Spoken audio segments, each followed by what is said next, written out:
കൊല്ലത്ത് നിന്ന് ഭരണകക്ഷിയായ UDF-നെതിരെയും മലബാറുകാരെയും അധിക്ഷേപിച്ച് CPM Kottarakkara area secretary PK Johnson നടത്തിയ പ്രസംഗമാണ് ഇപ്പോൾ സോഷ്യൽ മീഡിയയിൽ തരംഗം.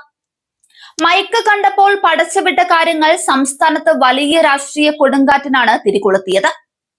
മലബാറിൽ നിന്നുള്ള ജനങ്ങളെയും ഭരണപക്ഷത്തുള്ള UDF പ്രവർത്തകരെയും ഒരുപോലെ ലക്ഷ്യമിട്ടായിരുന്നു അദ്ദേഹത്തിന്റെ വിവാദ പരാമർശങ്ങൾ. മലപ്പുറം, കാസർഗോഡ് തുടങ്ങിയ മലബാർ ജില്ലകളിൽ നിന്ന് ആളുകൾ കൂട്ടത്തോടെ ബസ് പിടിച്ച് തിരുവനന്തപുരത്ത് വന്നിറങ്ങി 1-2 ആഴ്ച അവിടെ താമസിച്ച് കാര്യങ്ങളൊക്കെ സാധിച്ച് തിന്നു കുടിച്ച് മുടിച്ചു മടങ്ങുകയാണെന്നാണ് ജോൺസൺ പ്രസംഗത്തിൽ പറഞ്ഞത്.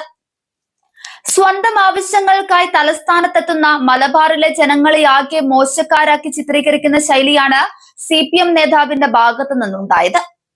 ജനങ്ങളെ അധിക്ഷേപിച്ചതിന് പുറമെ ഭരണപക്ഷത്തുള്ള കോൺഗ്രസ് UDF നേതാക്കൾക്കെതിരെ ഗുരുതരമായ അഴിമതി ആരോപണങ്ങളാണ് അദ്ദേഹം ഉന്നയിച്ചത്.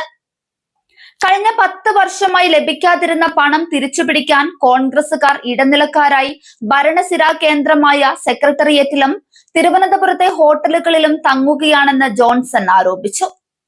ഗദറൊക്കെ ഇട്ട് തേച്ച് മിനുക്കി വടി പോലെയാക്കി നടക്കുന്ന ഇത്തരക്കാർ കാരണം ഒരു മന്ത്രിയുടെ ഓഫീസിലോ സെക്രട്ടേറിയറ്റിലോ ചെന്ന് കയറാൻ പറ്റാത്ത അവസ്ഥയാണെന്നും അദ്ദേഹം പറയുന്നുണ്ട്.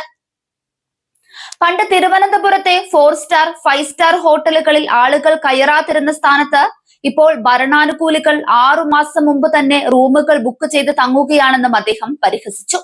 ഇതിനു പുറമെ ഭരണത്തിന് കീഴിലുള്ള പൊതുമരാമത്ത് വകുപ്പിൽ വൻ തുകയുടെ ഉദ്യോഗസ്ഥ കച്ചവടവും ലേലം വിളിയുമാണ് നടക്കുന്നതെന്ന് CPM ഏരിയ സെക്രട്ടറി ആരോപിച്ചു.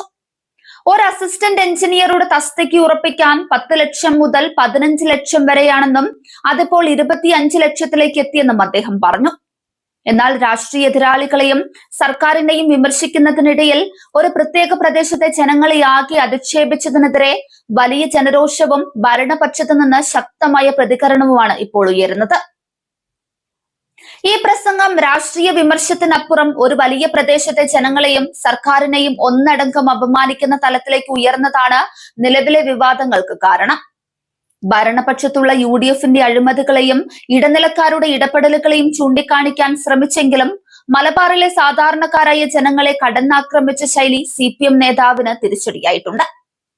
കേവലം രാഷ്ട്രീയ എതിർപ്പുകൾ പ്രകടിപ്പിക്കുമ്പോൾ ഉത്തരവാദിത്തപ്പെട്ട നേതാക്കൾ പുലർത്തേണ്ട വാക്ശുദ്ധിയും ബഹുമാനവും എത്രത്തോളം പ്രധാനമാണെന്ന് വ്യക്തമാക്കുന്നതാണ് സംസ്ഥാന രാഷ്ട്രീയത്തിൽ കൊടുങ്കാറ്റായി മാറിയ ഈ സംഭവം.